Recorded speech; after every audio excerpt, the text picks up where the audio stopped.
한 주간도 평안하셨습니까? 네, 오늘도 또 성령에 대한 이야기를 한번 나눠보려고 합니다.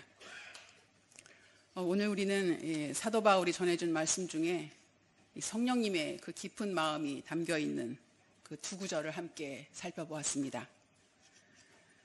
에베소서 4장 30절 말씀과 로마서 8장 26절 27절 말씀이죠. 한 곳에서는 성령을 근심하게 하지 말라라고 우리에게 당부를 하고, 또 다른 한 곳에서는 성령님이 오히려 우리를 위해 말할 수 없는 탄식으로 친히 간구하신다라고 하시면서 우리를 위로해 주고 계십니다. 우리는 보통 이 말씀을 아마도 따로따로 접했던 적이 많지 않을까요? 그 에베소서의 말씀은 우리가 뭔가를 잘못해서 성령님의 그 마음을 아프게 해 드린 그런 무거운 장면으로 기억을 하고, 로마서의 말씀은 우리가 고난 때문에 지치고 힘들 때 성령님이 찾아오셔서 우리를 위해 기도해 주시고 위로해 주시는 그런 따뜻한 장면으로 이렇게 나누어서 접했던 적이 많지 않을까요?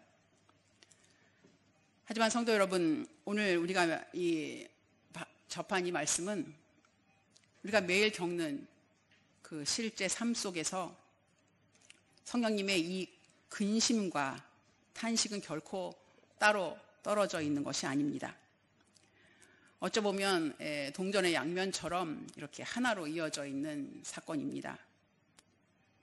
우리가 연약해서 넘어지고 쓰러져 지쳤을 때 성령님은 우리와 함께 아파하며 근심하고 계십니다.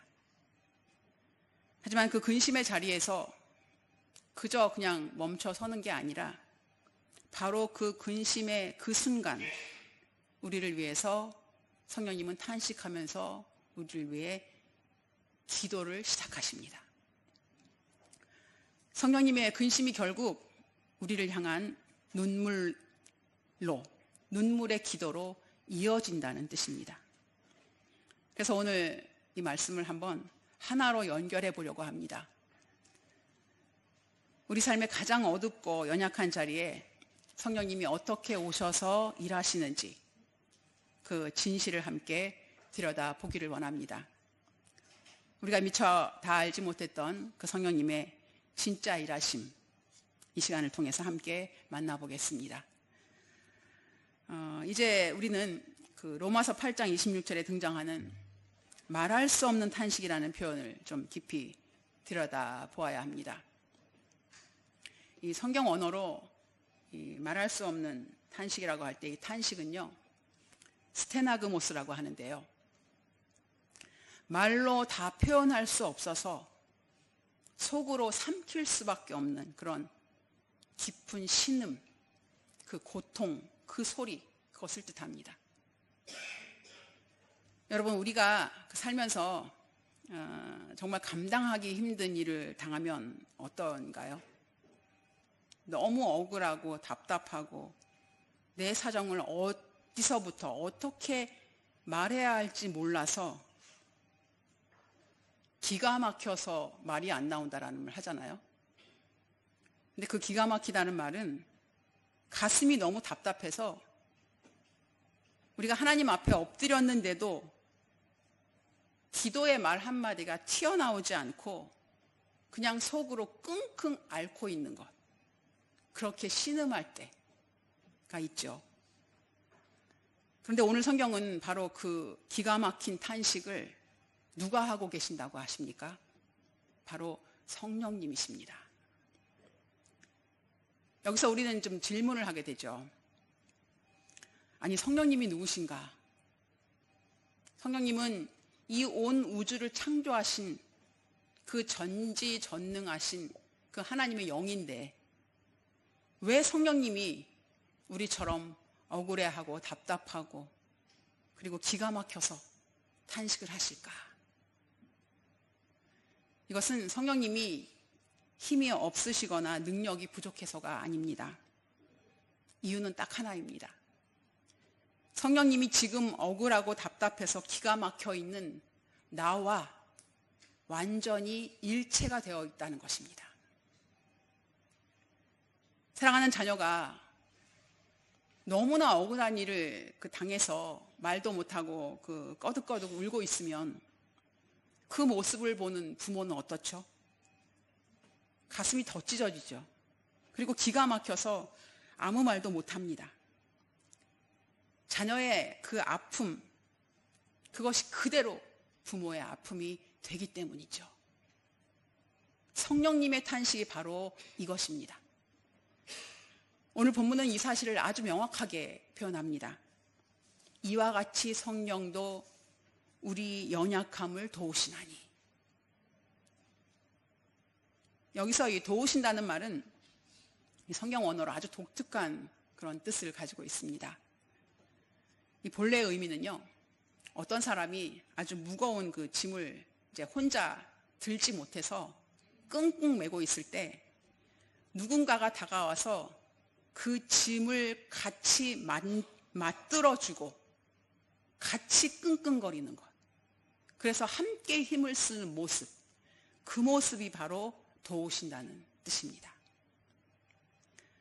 우리는 흔히 성령님의 도우심이라고 하면 내가 지고 있는 이 인생의 무게를 성령님이 그냥 단번에 다 빼앗아서 다 그냥 져주시면 냅둬 내가 대신 져줄게, 넌 가만히 있어, 이랬으면 좋겠죠. 근데 성령님이 일하시는 것은 이렇지 않다는 겁니다. 성령님은 내 안에 계시는 분이십니다. 그분은 지금 무거운 짐을 지고 그걸 들지 못해서 끙끙 매고 있는 그 나의 삶의 자리로 들어오셨습니다. 그리고 내 어깨 위에 그 놓인 그 무거운 짐 밑으로 당신의 어깨를 완전히 밀어 넣으셨다는 것입니다. 나와 몸을 포개고 살을 맞대고 내 어깨 바로 곁에서 그 무거운 무게를 온몸으로 같이 지고 가시는 분이십니다. 내가 알아서 할 테니까 너는 그냥 빠져 있어, 이게 아니라는 거죠.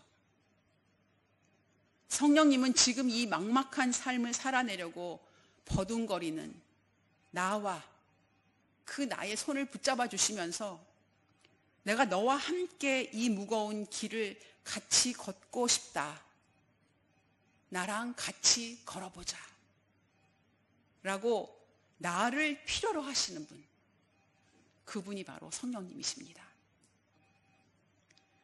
내가 오늘도 이 삶을 버텨내려고 내딛는 그 눈물겨운 그 한 걸음을 성령님은 세상 그 무엇보다도 귀하게 여겨주십니다. 성도 여러분, 우리가 매일 모시고 살아가는 이 성령님이 바로 이런 분이시라는 겁니다.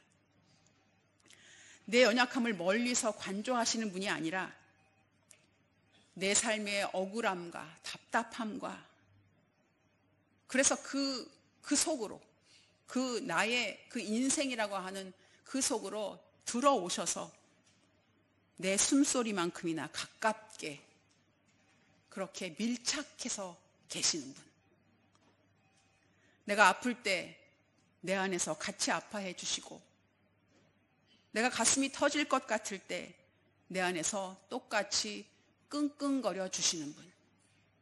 바로 성령님이 지금 우리와 함께 그렇게 숨쉬고 계십니다. 내가 이 팍팍한 삶을 살아내려고 버티는 바로 그 순간 내 곁에 밀착하신 성령님도 내 호흡에 맞추어서 함께 힘을 쓰면서 탄식하고 계십니다.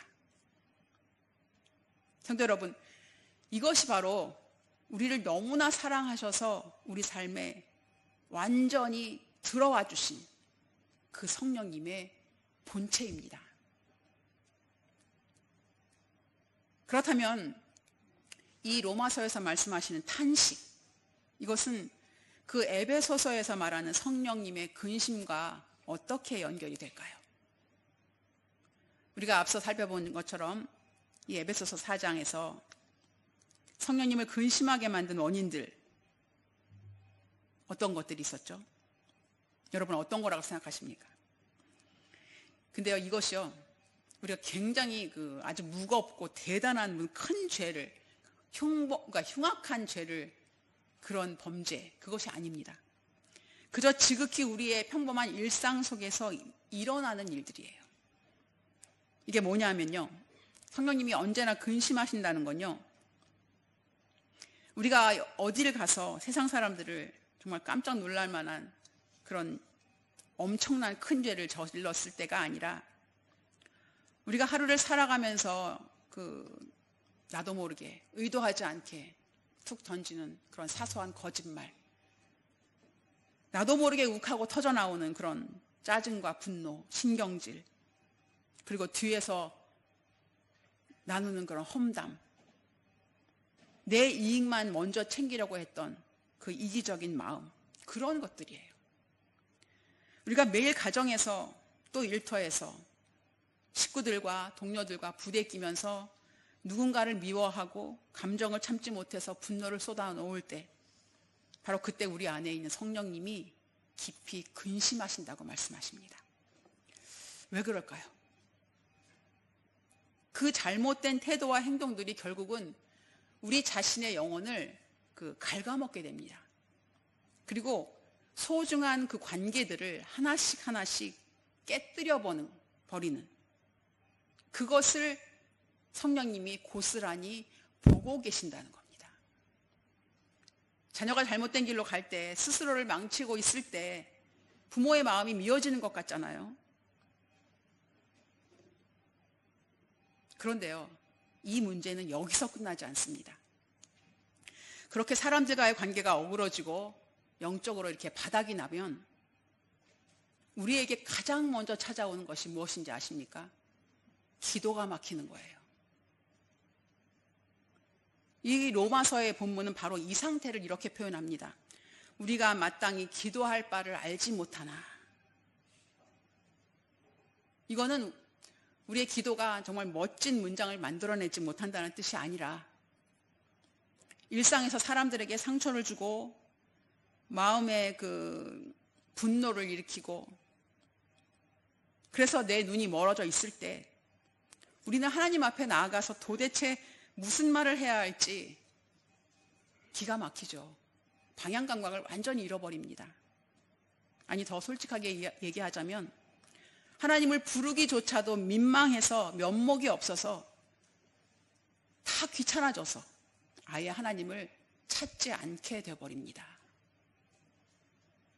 내 욕심을 채워달라고 염치 없이 때를 쓰자니 내 양심이 허락질 않고, 그렇다고 내 잘못을 다 털어놓고 회개를 하자니 너무 부끄러워서 너무 똑같은 죄를 계속해서 지니까 그냥 무작정 숨어버리고 싶은 거예요. 그러니까 이러지도 못하고 저러지도 못하는 그런 영적인 무력감에 빠져버리는 거죠. 결국 우리가 이렇게 예배 자리에 앉아 있어도 하나님을 찾고 싶지가 않습니다. 우리의 마음도 입술도 완전히 꽁꽁 얼어붙어서 그저 하나님을 그냥 피하고 싶은 거죠.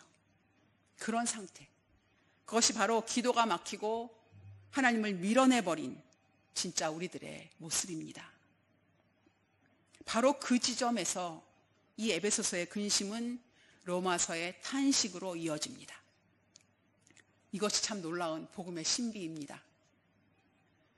우리가 죄를 짓고 낙심해서 스스로 입을 닫아버린 그 자리, 하나님을 찾지도 못하고 고개조차 들 수 없는 그 실패의 현장에서 우리 때문에 근심하시던 그 성령님이 도리어 우리 입이 되어주시고 우리의 마음이 되어주신다는 겁니다. 내가 하나님을 찾지 않고 하나님을 밀어내고 있을 때 성령님이 내 안에 나를 대신해서 신음으로, 말할 수 없는 탄식으로 하나님 아버지를 부르게 하십니다. 우리가 성령님을 근심하게 만들고 무너져 있는 그 부끄러운 순간에도 성령님은 너 왜 그 모양이냐, 왜 나를 찾지도 않느냐라면서 우리를 떠나거나 외면하지 않습니다. 오히려 하나님을 밀어내려고 하고 그 하나님을 잃어버린 우리의 그 막막한 가슴을 함께 부여잡고 말할 수 없는 탄식으로 우리를 꽉 붙잡아서 다시금 하나님 앞으로, 그 보좌 앞으로 우리를 이끌고 가시는 분, 그분이 바로 성령님이십니다. 우리의 실패보다 그 성령님의 사랑이 더 크기에 그분의 근심은 결국 우리를 살려내시는 바로 탄식의 기도로 이어지는 것입니다. 그렇다면 우리 안에서 들려오는 이 성령님의 이 탄식의 기도는 우리의 실제 삶 속에서 어떻게 나타날까요? 로마서 8장 27절은 이 신비로운 과정을 이렇게 설명을 합니다. 마음을 살피시는 이가 성령의 생각을 아시나니 이는 성령이 하나님의 뜻대로 성도를 위하여 간구하심이니라.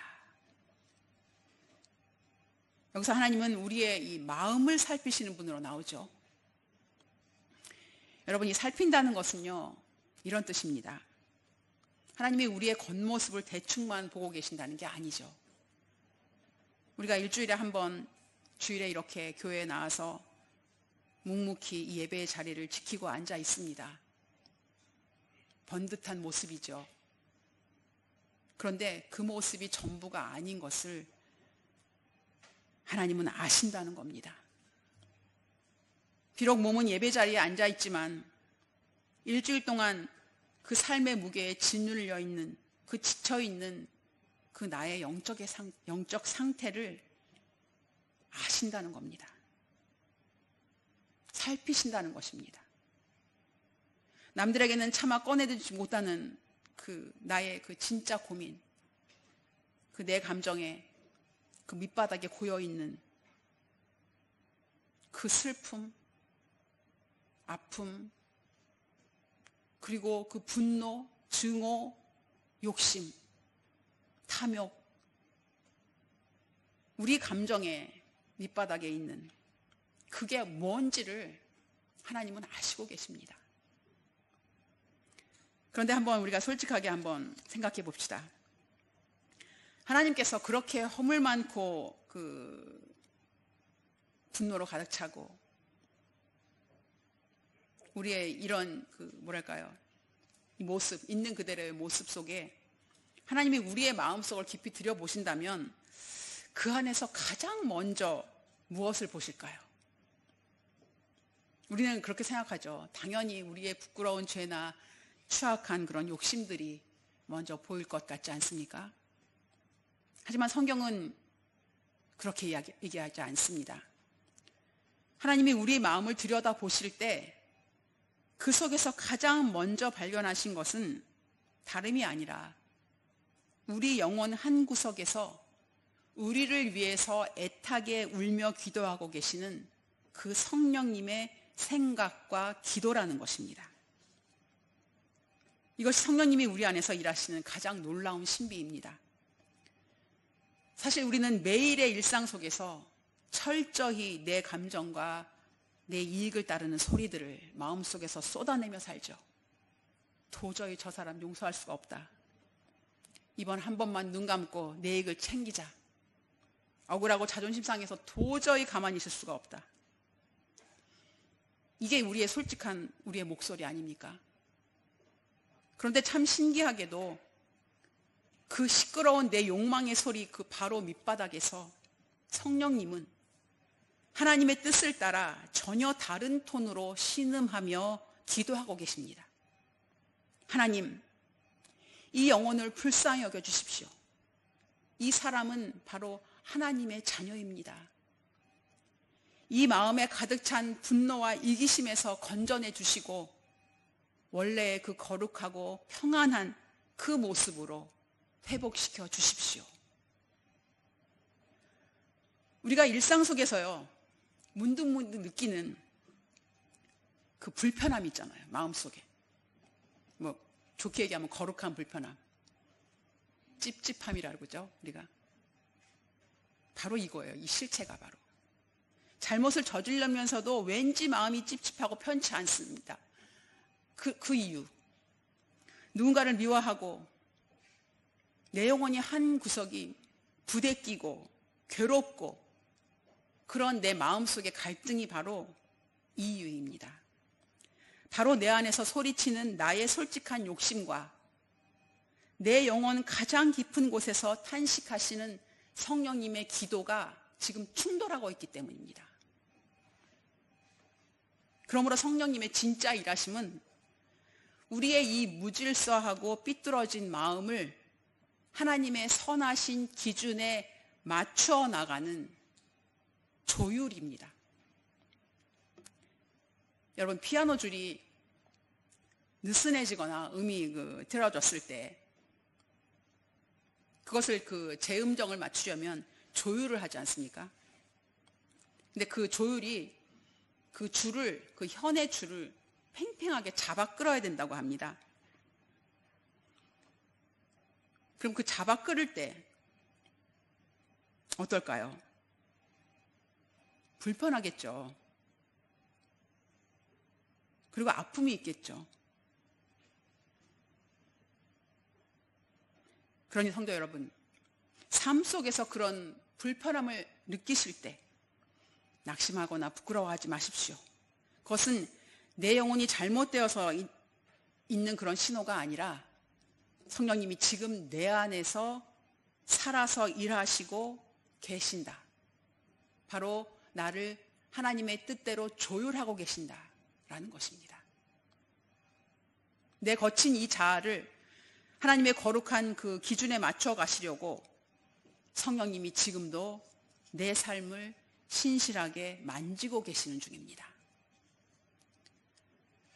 내 안에서 일어나는 이 거룩한 이 조율의 고통을 이해할 때 비로소 우리는 신앙의 중심에 있는 그 중요한 균형을 잡을 수가 있게 되는 것입니다. 오늘 함께 읽은 로마서 8장 27절 역시 그 성령님이 우리를 결코 혼자 버려두지 않으시고 하나님의 뜻대로 성도를 위하여 친히 간구하신다 라고 약속해 주십니다.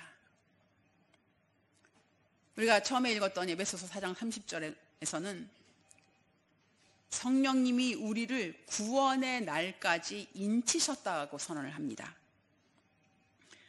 하나님이 우리를 당신의 소유로 삼으시고 절대로 지워지지 않는 그 도장을, 하나님의 것이라는 그 도장을 우리 영혼에 찍어주셨다는 것입니다. 여러분, 도장을 찍는다는 것은 무엇을 의미하죠? 이제부터 이건 내가 책임진다. 내 모든 것을 걸고 끝까지 보증한다.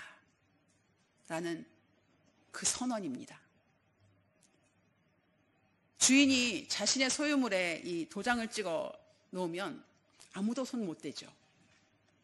이것처럼 내가 완벽히 너희를 책임진다. 너희의 안전을 약속한다. 라는 것입니다. 성령님이 우리를 인치셨다는 뜻이 바로 여기에 있습니다. 우리가 흔들리고 넘어질 때마다 우리의 기도가 막혀서 하나님을 피해 숨어버리는 그 실패의 현장마다 성령님은 그 도장의 의미를 우리 삶에 다시금 선명하게 드러내십니다.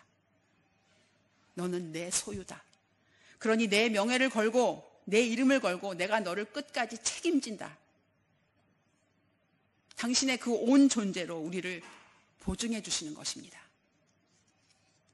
우리가 무너져서 스스로를 포기하고 싶을 때에도 우리 안에 새겨진 그 하나님의 소유라는 그 약속만큼은 세상의 어떤 죄나 실패도 결코 지울 수 없다는 것을 성령님이 지켜내신다는 것입니다. 우리는 이미 하나님의 소유로 완벽하게 도장이 찍힌 그런 하나님의 영원한 소유물입니다. 하나님의 자녀입니다. 하나님의 아들과 딸입니다. 세상에서 아무리 흔들려도 하나님이 우리를 붙들고 계십니다. 이 신분은 결코 빼앗기지 않습니다. 성도 여러분, 이제 우리는 또 일상으로 돌아갑니다. 내일부터 마주하는 우리의 매일매일의 그 현장 여전하겠죠. 달라지지 않을 것입니다. 당장 우리가 집으로 돌아가는 길에 혹은 내일 아침 출근길에 또다시 사람을 보면서 미움이나 가시를 품게 될지도 모르죠. 하지만 이제 우리는 이전과는 전혀 다른 눈으로 나의 일상을 보아야 할 것입니다.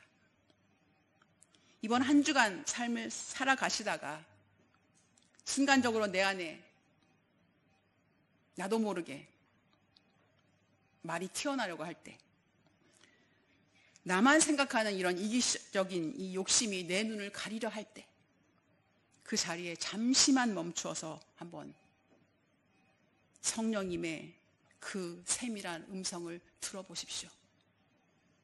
숨을 한번 고르고 내 영혼의 가장 깊은 곳에서 들려오는 그 성령님의 세밀한 목소리에 한번 귀를 기울여 보십시오.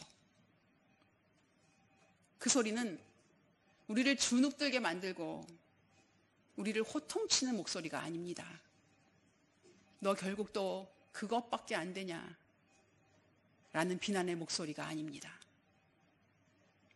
우리가 죄에 물들어서 스스로 망가지지 않기를 바라시는 그 성령 하나님의 근심 섞인 탄식 소리입니다.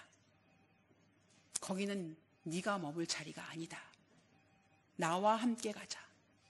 우리 같이 가자. 라고 성령님은 우리 삶의 방향을 돌이켜 주십니다.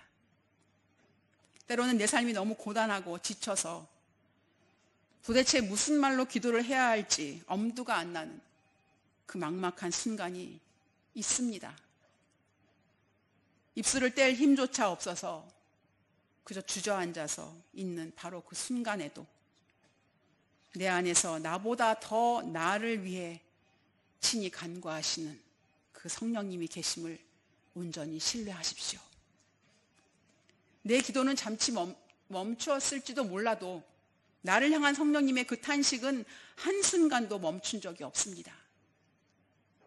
우리는 세상에서 아무리 흔들려도 결코 변하지 않는 하나님의 소유입니다. 그 확실한 약속을 붙잡고 이제 내 안에서 들려오는 그 거룩한 성령님의 탄식 소리를 외면하지 마십시다. 내 삶에 완전히 밀착하셔서 나를 위해 울어주시고 탄식하시는 그 성령님의 손을 다시 한번 꼭 잡으십시오. 내가 살아가야 할, 그 살아내야 할 그 평범하고 투박한 일상의 자리에서 정직하고 신실하게 거룩한 첫걸음을 내디는 우리 모두가 되기를 주님의 이름으로 축복합니다. 기도하겠습니다. 아버지 하나님, 우리가 일상의 자리에서 미움과 거짓으로 성령님을 근심하게 할 때도 우리를 포기하지 않으시고 하나님의 소유 삼아 주시니 감사합니다. 삶의 무게에 짓눌려 마땅히 빌바를 알지 못하고 주저앉아 있을 때 우리 영혼의 밑바닥에서 말할 수 없는 탄식으로 우리 삶의 짐을 함께 맞들어 주시는 성령님의 사랑을 기억하게 하옵소서. 죄를 지으면서도 차마 편안하지 못했던 그 마음속 거룩한 불편함이 우리를 살리시려는 성령의 조율하심이었음을 깨닫고 그 눈물의 신음에 반응하는 삶이 되게 하여 주옵소서. 구원의 날까지 우리를 완전하게 인치신 그 거대한 크신 사랑을 신뢰하며 이번 한 주간도 우리가 서 있는 평범하고 투박한 그 일상 속에서 성령의 손을 붙잡고 담백하고 신실하게 걸어가게 하여 주옵소서. 예수 그리스도의 이름으로 간절히 기도드리옵나이다. 아멘.